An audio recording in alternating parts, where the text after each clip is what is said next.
The day I found my business plan plastered across a rival's website, I knew Nathan had betrayed me in a way I'd never forgive. My name's Lawrence, and Nathan was my partner, my confidant, the guy I trusted to build our tech startup into something great. We'd spent years in a cramped Chicago office, dreaming of revolutionizing logistics software. But now, his name was on their masthead, and my life's work was their triumph. I sat in my dim apartment, staring at the screen, and swore I'd take back what was mine. Nathan and I started Pinnacle Solutions out of a shared passion. I coded the algorithms, he sold the vision. We were a perfect team, or so I thought. Our software streamlined shipping routes, saving companies millions. We were close to signing a major deal with a logistics giant, Carter Freight, when Nathan started acting strange, missing meetings, dodging my calls. Then, one morning, I woke to an email from Carter Freight. They'd gone with Apex Dynamics, a new player with a platform eerily like ours.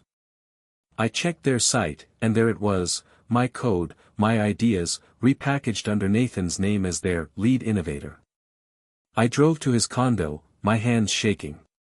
He opened the door, all smiles, like nothing had changed. "Lawrence, what's up?" he said, but his eyes betrayed him, flickering with guilt. I showed him the Apex website, demanding answers. He shrugged, claiming it was a coincidence, that he'd left Pinnacle for a better opportunity. But I knew his tells, the nervous laugh, the way he avoided my gaze. "You stole everything," I said, my voice low. "Fix this, Nathan, or I'll make you regret it." He offered me a drink, a job at Apex, anything to calm me down. I walked out, my mind racing. That night, I dug into Pinnacle's servers, finding deleted emails between Nathan and Apex's CEO, Victor Ramsey. They'd been planning this for months, siphoning my work while I was buried in code. I contacted Emily, a coder we'd hired, who confirmed Nathan had shared proprietary files with Apex. Her voice trembled. "I thought you knew, Lawrence." He said it was part of a merger. I promised her I'd set things right. But as I built my case, my phone buzzed with a text from an unknown number. "Let it go, Lawrence. Some fights aren't worth winning." The text, "Let it go, Lawrence," felt like a slap, but I wasn't backing down. It wasn't Nathan's number, but it screamed his cowardice, hiding behind anonymity. I sat in my car outside Apex's sleek office, watching employees stream out into the Chicago dusk. My stolen dream was fueling their success, and I'd make them pay for it. I spent the day scouring Pinnacle's backups, tracing Nathan's betrayal. He'd copied our source code, client lists, even my pitch deck, and handed them to Apex. I found a trail of payments to an account labeled "consulting fees," linked to Nathan's email. He hadn't just stolen my work, he'd sold it. I reached out to Travis, our freelance accountant, who worked from a cluttered loft in Logan Square. When I showed up, he looked uneasy, his hands fidgeting with a pen. "Lawrence? This about Nathan?" I showed him the payments. "You knew," I said, my voice sharp. Travis admitted Nathan had asked him to adjust our books, hiding transfers to Apex. He said it was for a side project, Travis mumbled. I didn't think it'd hurt anyone. I leaned in. "You're going to help me fix this, Travis. Everything you know, now." He gave me bank records, emails, and a name, Victor Ramsey, Apex's CEO, who'd orchestrated the deal. I contacted Sarah, a client who'd jumped to Apex after Nathan's promises. She was furious, her small shipping business struggling after Apex's platform failed to deliver. "Nathan swore it'd save us money," she said, her voice breaking. "Now we're losing contracts." I vowed to expose Apex and get her justice. I started building a new platform, Pinnacle 2.0, using my original code but better, faster. I'd outdo Apex, but I needed more, proof to bury them. That evening, I noticed a black sedan parked across from my apartment. It lingered, then drove off when I stepped outside. My heart raced, someone was watching. Later, my email pinged with an anonymous message: "You're digging too deep, Lawrence. Think about your sister." My sister, Clara, ran a bakery downtown. She had nothing to do with this. I called her, but it went to voicemail. Panic gripped me. Whoever was behind this knew how to hit where it hurt. The email's threat, "Think about your sister," burned in my mind like a warning shot. I didn't trust the police. Victor Ramsey had connections, and I wasn't sure who was clean. Instead, I kept digging, using a burner phone to contact former Pinnacle clients. Their stories were gut-wrenching: small businesses, like Sarah's, lured by Apex's promises, only to be left with buggy software and empty wallets. I needed proof to take Apex down, something undeniable. I tracked down Rachel, Pinnacle's former marketing lead, at a cafe near her new job. She looked wary, her eyes scanning the room. "I know Nathan stole my work," I said, sitting across from her. "And I think you know more than you've let on." Rachel sipped her coffee, hesitating. "You're stirring up trouble, Lawrence. Victor's not just a CEO, he's got influence, people who owe him favors." She leaned closer, whispering, "There's a master file, a record of every deal Nathan made with Apex. It's got the original code transfers, payments, everything. If you want to nail them, find it." "Where?" I asked, my heart pounding. "No idea," she said.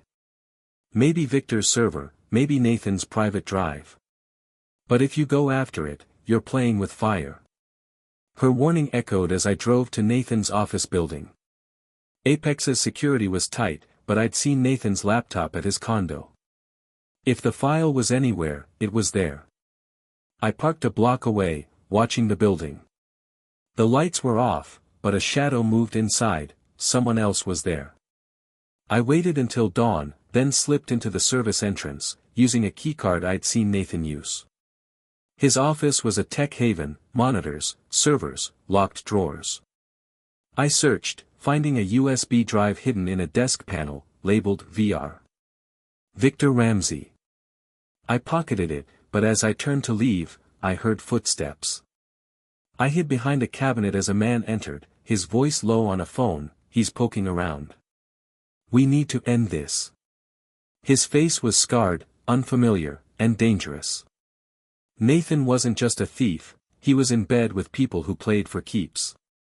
The USB drive felt like a ticking bomb in my pocket as I left Nathan's office, the scarred man's voice ringing in my ears: "We need to end this." I drove to a public library, my hands unsteady as I plugged the drive into a computer. It was encrypted, of course. I tried every password I could think of: Nathan's initials, Apex's founding date, even VR. Nothing worked. But I wasn't stopping now. I called Travis, who sounded like he'd been dodging me. "Know someone who can crack encryption?" I asked.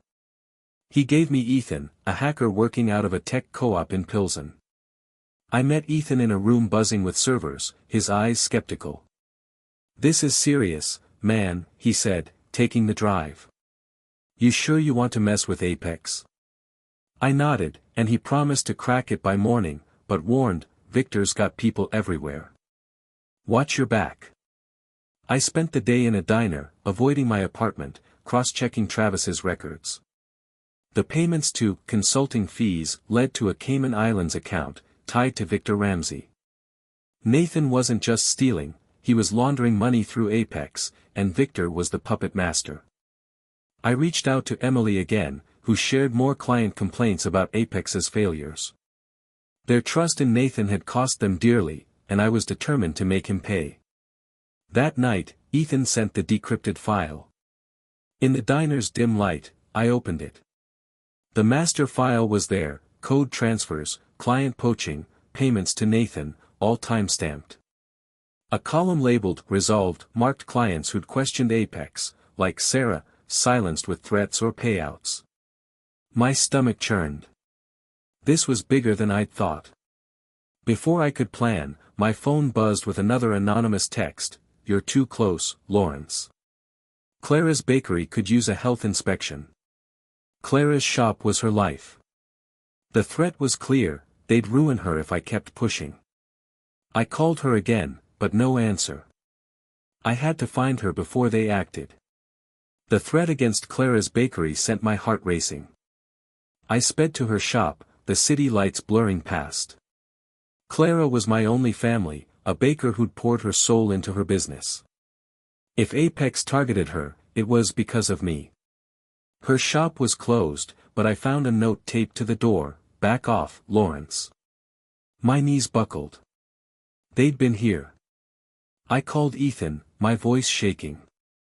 "They're threatening Clara. I need everything from that drive, now." He sent the full file. It was damning. Victor Ramsey used Apex to launder money, with Nathan as his front, siphoning funds from clients like Sarah. The resolved tags meant silenced complaints, buried under legal threats or bribes. I realized Nathan's betrayal wasn't just personal, it was a cog in a larger machine. I contacted Rachel, desperate for advice. She whispered over the phone, scared, "Victor's untouchable, Lawrence. Nathan's just his tool. If they're after Clara, walk away." But I couldn't. Victor's office was downtown, a fortress of glass and power. I had no plan, just the file and a need for justice. I slipped into his building's lobby, posing as a delivery driver. The elevator took me to Victor's suite, where he sat behind a desk, exuding control. "Lawrence," he said, his eyes cold. "You're relentless. Where's Clara?" I demanded, gripping my phone with the files. "She's fine," he said. "For now. Give me the data, and we'll talk." I held up the phone, but kept my distance. "Show me she's safe." Victor smiled, but the door opened before he could answer. Nathan stepped in, his face heavy with guilt. "You should have stopped, Lawrence," he said. "Now you've left me no choice." Nathan's words, "You've left me no choice," cut deeper than his betrayal. I glared at him, but Victor raised a hand, silencing us. "You're a problem, Lawrence," he said, his voice calm. "But I can be reasonable. Delete the files, and this ends." His men stood behind me, their presence a quiet warning. I clutched my phone, the master file my only leverage. They led me to a conference room in Victor's office, where Clara sat, pale but unharmed. "Lawrence," she said, her voice trembling. Relief hit me, but I knew we weren't safe. Victor held the USB drive, inspecting it. "You've caused trouble," he said. "But I'll make a deal. Erase the data, and Clara's shop stays open." I looked at Clara, her eyes pleading for peace. But Victor's promises were hollow.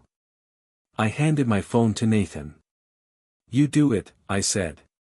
"Prove you're not theirs." Nathan's hands shook as he took it. For a moment, I thought he'd turn on Victor. But he shook his head. "I'm sorry, Lawrence. I'm too deep."